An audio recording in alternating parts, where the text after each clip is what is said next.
کو نہیں مانتا، اس لیے کہ ہڈی اس وقت ملے گی جب کھال گلے گی۔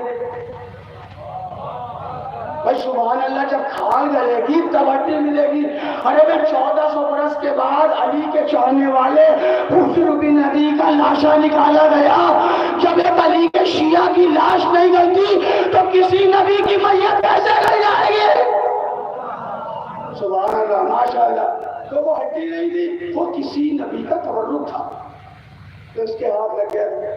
امام نے فرمایا کہ اس کے ہاتھ سے وہ تبرک لے کے آؤ، اور جیسے ہی لیا گیا تبرک کا دعا کیجیے۔ واہ واہ واہ واہ واہ، ایسے ہاتھ اٹھائے نہیں آیا، بدل ایسے اٹھائے نہیں آیا، ایسے اٹھائے نہیں آیا۔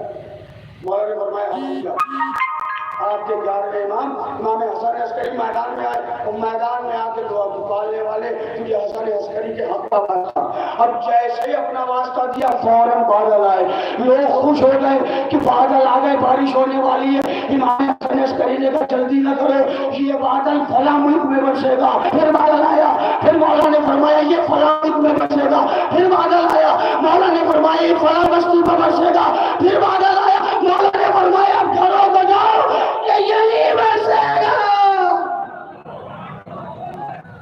امام حسن عسکری اس امام کو کہتے ہیں جو خالی پانی نہیں برساتا بلکہ یہ بھی جانتا ہے کون بادل کہاں برسے گا۔ صلوات پڑھیں۔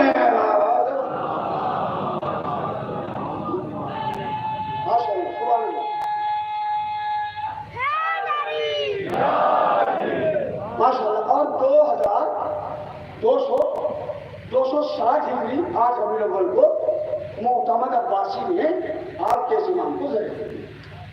255 ہجری میں آپ کے اور ہمارے آخری امام امام مہدی علیہ السلام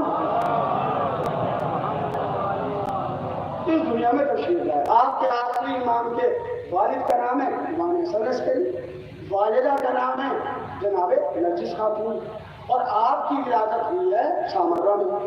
امام حسن عسکری علیہ السلام کا روضہ کہاں ہے؟ سامرہ میں آخری۔ اور یہ آخری امام جو ہے آپ کے، ان کا نام ہے محمد۔ آخری امام کا نام محمد۔ القابات سنیے: مہدی، صاحب الزمان، صاحب العصر،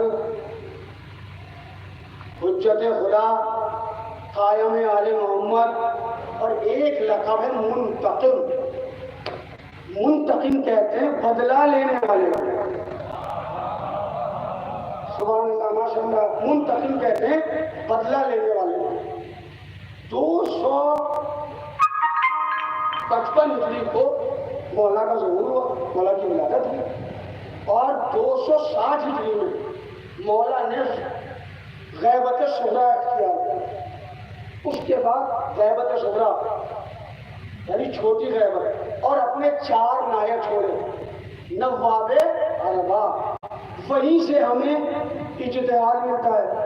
یہ جو آپ تقریر کرتے ہیں یہیں سے حدیث نکل کے آتی ہے کہ صاحب امام جب غیب میں ہوتا ہے تو اپنا نائب بنا کے جاتا ہے۔ وہ نائب امام کی حدیث ہے، امام کا حال قوم تک پہنچاتے ہیں، یہیں سے مرجعیت کا کام شروع ہوتا ہے۔ 4 نائب تھے، نواب اربا انہیں کہا جاتا ہے۔ اربا عربی میں 4 کو کہتے ہیں۔ مولا آپ کو سلامت رکھے۔ 260 ہجری کے بعد 359 ہجری میں مولا نے پھر ظہور کیا، یعنی غیبت صغریٰ ختم ہوئی، اور پھر 329 ہجری میں مولا نے پھر غیبت اختیار کری، اور آج تک غیب کے بندے ہیں۔ جب آپ کے مولا ہمارے مولا تشریف لائیں گے تو آپ کی عمر ہوگی 40 سال۔ لوگ کہتے ہیں مولانا صاحب 40 سال، دنیا تو بوڑھی ہو گئی، 1400 برس ہو گئے۔ امام کے لیے آپ کہتے ہیں کہ صاحب اتنے برس تک کیسے جوان؟ بھائی بدن ہے تو بڑھے گا، بدن ہے تو بڑھے گا، جوان کیسے آئیں گے؟ ہم نے کہا تھا یہ بڑھنے کی بات نہیں ہے، اللہ نے آپ کو بال دیے، کہنے کی چیز دیے۔ ہم نے کہا اس طرح کے بال آپ 55 برس کے، کہنے 20 سال کے۔ ہم نے کہا اگر آپ 20 سال تک سر کے بال نہ کٹائیں تو کیا کرتے ہیں؟ جی آ جائیں گے۔ ہم نے کہا کیا کبھی آپ نے ابرو کے بال کاٹے؟ بس تو ہیں بال